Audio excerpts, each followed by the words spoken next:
Hi friends, ఎలా ఉన్నారు? ఈరోజు ములక్కాళ్ళు టమాటా కర్రీతో మీ ముందుకు వచ్చానండి. దీంట్లో కావాల్సిన పదార్థాలు: ఒక అర కేజీ టమాటాలు తీసుకున్నాను, 2 ములక్కాయలు తీసుకున్నాను, కొంచెం పచ్చి కొబ్బరి మిక్సీ వేసి పెట్టుకున్నాను, 3 మీడియం సైజు ఉల్లిపాయలు, 3 పచ్చిమిర్చి సన్నగా తరిగి పక్కన పెట్టుకున్నానండి. స్టవ్ మీద పాన్ పెట్టుకొని 3 స్పూన్ల ఆయిల్ వేసుకొని ఈ ములక్కాళ్ళు చక్కగా కట్ చేసి కడిగి పెట్టుకున్నాం కదండి, అవి చక్కగా కలర్ మారేదాకా 70% దాకా చక్కగా వేపండి. నూనెలో వేపుకుంటే మనం వేసినప్పుడు చాలా టేస్ట్గా ఉంటుందండి.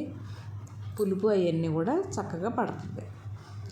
ఈ తాలింపులో ఒక అర స్పూను మినపప్పు, ఒక అర స్పూను ఆవాలు, ఒక అర స్పూను జీలకర్ర, 2 ఎండుమిర్చి వేసుకొని వేగనివ్వండి. మనం 3 మీడియం సైజు ఉల్లిపాయలు సన్నగా తరిగి పెట్టుకున్నాం కదండి, ఈ తాలింపులో ఆ ఉల్లిపాయలు కూడా వేసి వేగనివ్వండి.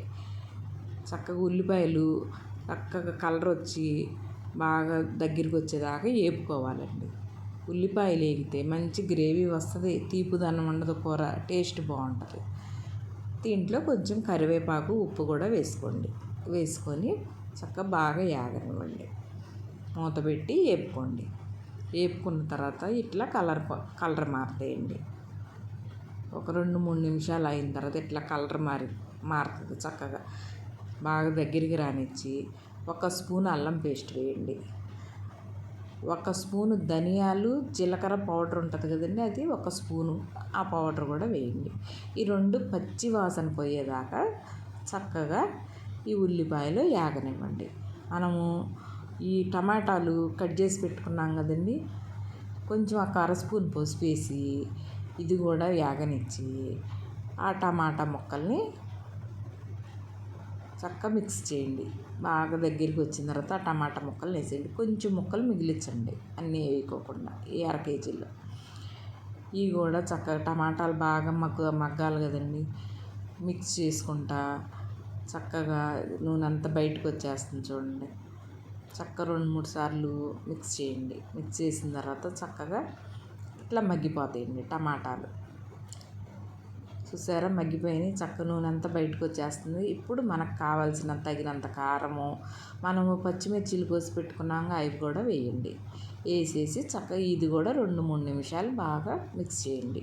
మిక్స్ చేసిన తర్వాత దీంట్లో మనము ఈ వేపి పెట్టుకున్న ములక్కాళ్ళ ముక్కలు ఉన్నాయి కదండి, ఇట్లా మిక్స్ చేసి 2-3 నిమిషాలు ఆగి ఆ ములక్కాళ్ళు కూడా వేసేయండి. దీంట్లో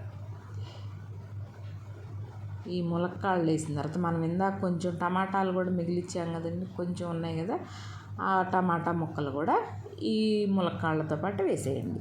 వేస్తే ఇప్పుడు ములక్కాళ్ళకి ఈ పులుపు, మసాలా అన్నీ చక్కగా పడతాయండి. పట్టి చాలా ఇదే టేస్ట్ వస్తుందండి. ఇలా వేసుకొని చేసుకుంటే చాలా టేస్ట్గా ఉంటుంది. మనం ఒక 10 మందికి కూరలు వండినప్పుడు కూడా ఇలా గ్రేవీ రావాలంటే ఇలా చేసుకుంటే చాలా బాగుంటుందండి. ఇప్పుడు కొంచెం ఒక 2-3 నిమిషాలు అయిన తర్వాత ఒక గ్లాస్ నీళ్ళు పోసి చక్కగా ఉడకనివ్వండి. చూసారా, బాగా దగ్గరికి ఉడుకుతుంది. ఇప్పుడు మనం కొబ్బరి పేస్ట్ చేసి పెట్టుకున్నాం కదండి, అది 2 స్పూన్లు వేయండి. ఈ కొబ్బరి పేస్ట్ కొంతమంది జీడిపప్పు ఇట్లాగే మిక్సీ చేసేసుకుంటారండి. నేను కొబ్బరి వేస్తాను, పచ్చి కొబ్బరి మిక్సీ పట్టి 2 స్పూన్లు వేసుకున్నాను. ఇప్పుడు మనకు కావాల్సినంత గ్రేవీ వస్తుందండి. టమాటాలు మగ్గిని, ఇప్పుడు చక్కగా ఉల్లిపాయలు, ఈ కొబ్బరి ఫుల్గా గ్రేవీ వస్తుంది.